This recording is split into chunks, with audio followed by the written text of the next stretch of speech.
பிள்ளைகளை பாருங்க. என் ஐயோ என் பிள்ளைகளை அப்பாவிட சொல்லி கேட்குதுங்க. பார்த்துக்கோ ஜனாதிபதி ஐயா எங்கள் அம்மா அப்பா எல்லாரும் இந்த ஊர்ல பிறந்து வளர்ந்துறாங்க. இவ்வளவு வருஷத்துக்கு அப்படி ஒரு ஜிஎஸ் நாங்க கண்டதே இல்லை. அப்பாட்ட காலத்திலயோ எங்கள் அப்பாட்ட காலத்திலயோ அப்படி ஒரு ஜிஎஸ் நாங்க கண்டதே இல்லை.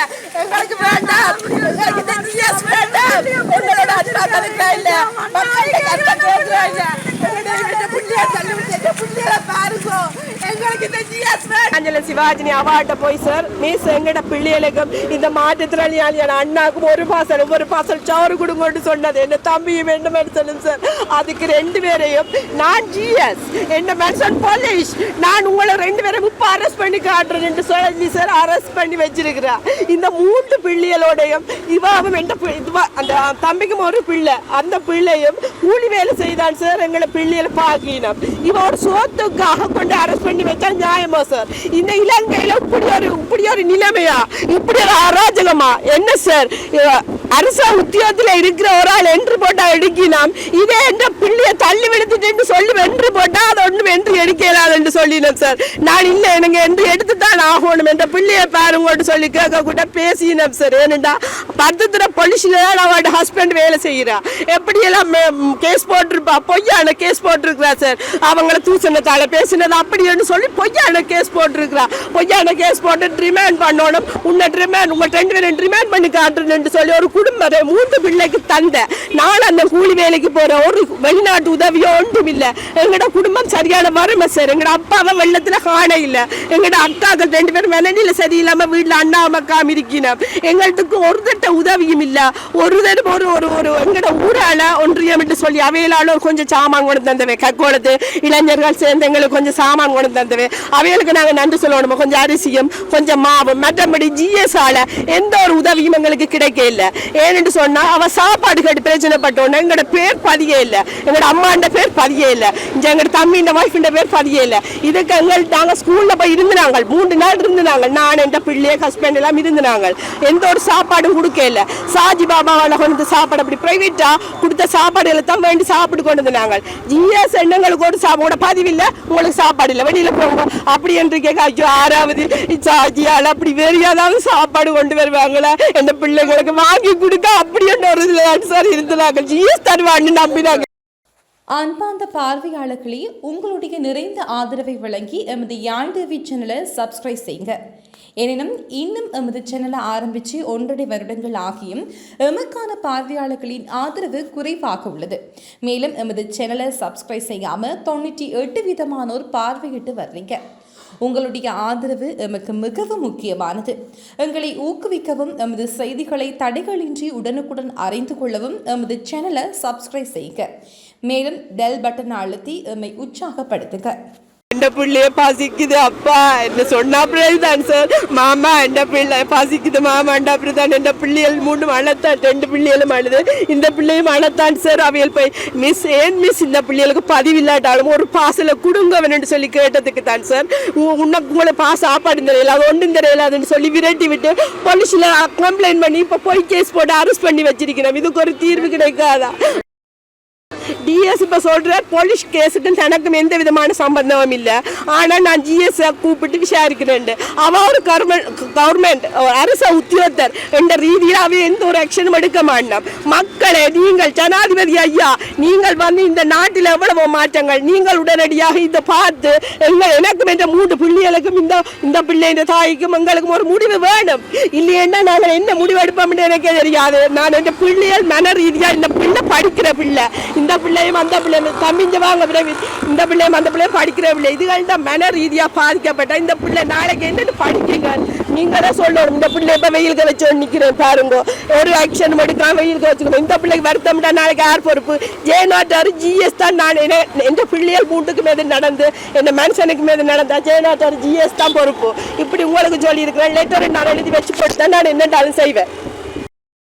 அந்த பிள்ளையும் செத்துருக்கலாம் ஐயா. அந்த பிள்ளை அந்த பேர பிள்ளைகளை எவ்வளவு கத்துதுகள் ஐயா. அது எனக்கு காலமாக தான் எனக்கு தெரியும். இந்த 2 பேரையும் பிடிச்சி வச்சிருக்காரு. ஏனென்றால் அவங்களோட பிள்ளைகள் சின்னனா இருந்தால் வளர்ந்த அதுகளுக்கு பெரிய ஒரு இப்படி எனக்கா சோத்து கொடுக்குற கதை செய்திருந்தா நான் அந்த சாப்பாடை வேண்டியும் இருக்க மாட்டேன், இப்படி ஒரு தின்னும் இருக்க மாட்டேன். நான் இண்டையில இருந்து நான் பெருசா சோறு தின்னவே மாட்டேன், இந்த பிள்ளைய விட மாட்டேன், நான் சோறு தின்னவே மாட்டேன். ஐயா மன்னிப்பா கேட்டுக்கிறாங்க. குழந்தைகள் அவசரத்தில் பாசத்தில் எங்களை சாப்பாடு கொடுக்க சொன்னதுக்காக பிடிச்சி வச்சுக்க மன்னிச்சு கொண்டு இந்த அவங்க விட்டுடுங்க ஐயா, நான் மன்னிச்சு கொண்டுடுங்க ஐயா, விட்டுடுங்க. அந்த பிள்ளைய துடிக்கிறேன், எனக்கு காட்டு பிரச்சனை ஐயா, நாங்கள் யோசிச்சு நானே செத்துருவேன். இந்த பிள்ளைய மாட்டுக்கிறான், இதை பார்க்க ஒரு தெரியும் இல்லையா ஐயா, இந்த பிள்ளைய பார்க்குங்கண்ணா. ஆனால் இப்படி ஒரு இதை விட்டாப்பா சோறு கேட்டால் அதை கொடுக்குங்கள் இல்லையான்னு இல்லை, அதுகளும் இருந்தால் தானே வெள்ளம் வந்துட்டுது. என்ன ஐயா செய்கிறது, எல்லாரும் ஒதுங்கினது வெள்ளத்தின் எல்லாத்தையும். நான் என்ன சொல்ல போகிறோம்னு சொல்லி சொன்னான்னா, இன்றைக்கு என்ன பிரச்சனை நடந்துச்சுன்னு சொன்னால், எங்களோட இளைஞர்கள் தான் இந்த வெள்ளப்பெருக்கு நேரத்தில் நிறைய மக்களை கொண்டு போய் ஒரு இடத்துல சேர்த்து அவர்களுக்குரிய உணவுப் பொதிகளை அவசரமாக வேறு யூடியூப் சேனல்கள் அப்படியான இடங்களில் வாங்கி மற்ற கட்சிகள்கிட்ட இருந்து வாங்கி அதை கொடுத்து கொண்டிருந்த ஜிஎஸ் வந்து விடிய காலமாக ஒருக்கா வந்து பார்த்துட்டு போனவா, இதில் அந்த முகாமில் வந்து பார்த்துட்டு போனவா. ஆனால் அதுக்கு பிறகு 5 மணிக்கு தான் அவை சாப்பாடு கொண்டு வந்தது. பின்னேரம் 5 மணிக்கு சாப்பாடு கொண்டு வந்தது. முதல் நாள் நடந்த சம்பவம் இது. சரியா? அதே போல் அவையில் வந்து ஒரு என்னென்னு சொல்கிறது, கடமைக்காக செய்கிற மாதிரி, கடமைன்னு சொன்னால் ஒரு விருப்பம் இல்லாத சேவையை செய்கிற மாதிரி தான் அவன் அந்த செயற்பாடுகள் எல்லாம் இருந்தது. அப்போ இருந்தாலும் எங்களை இளைஞர்கள் என்ன செஞ்சவேன்னு சொன்னால், வேறையாக்கள்கிட்ட உணவுகளை வாங்கி குழந்தைகள் வயதானவர்களுக்கு வந்து பிரித்து கொடுத்து கொண்டிருந்தது. இருந்த நேரத்தில் இதை ஒரு தகப்பனும் தாயும் வந்து போய் உணவு சின்ன பிள்ளைக்கு 4 மணி வரைக்கும் சாப்பாடு கொடுப்பாடு இல்லை. அப்போ அந்த 4 மணி வரைக்கும் சாப்பாடு கொடுக்கலன்னு இஎஸ்கிட்ட போய் சாப்பாடு கேட்டுருக்கோம். இப்போ சாப்பாட்டை தர சொல்லி அவள் சொன்னவா, அவள் கொண்டு போய் உள்ள சாப்பாட்டை வச்சு கொண்டு போய் பானை கொண்டு போய் பூட்டி வச்சதை இவங்க கண்டிருக்கணும். கண்ட இடத்துல பிள்ளைகளுக்கு சாப்பாடு இல்லை மிஸ்ன்னு சொல்லி கேட்க, அவள் வந்து சாப்பாடு இல்லை, சாப்பாடு முடிஞ்சுது, இனி மதியத்துக்கு தானேன்னு சொல்லி அந்த சாப்பாட்டை கொண்டு போய் மதியத்துக்கு தானேன்னு சொல்லி அந்த சாப்பாட்டை இது தாண்டி இருக்கிறான். அப்போ சாப்பாடு இது நம்ம பிள்ளைகள் அழுது கொண்டு இருந்திருக்கு. அப்போ இதர் வந்து ஜிஎஸ்ஐ கேட்டிருக்காரு, இப்படி நீங்கள் எங்களுக்கு மக்களுக்கு சேவை செய்யத்தானே நீங்கள் வந்த நீங்கள் அப்படியே நீங்கள் சாப்பாடை கொண்டு போய் ஒழிச்சு வைக்கிறீங்க, அந்த மக்களுக்கு கொடுங்க வேணும்னு சொல்லி கேட்டதுக்கு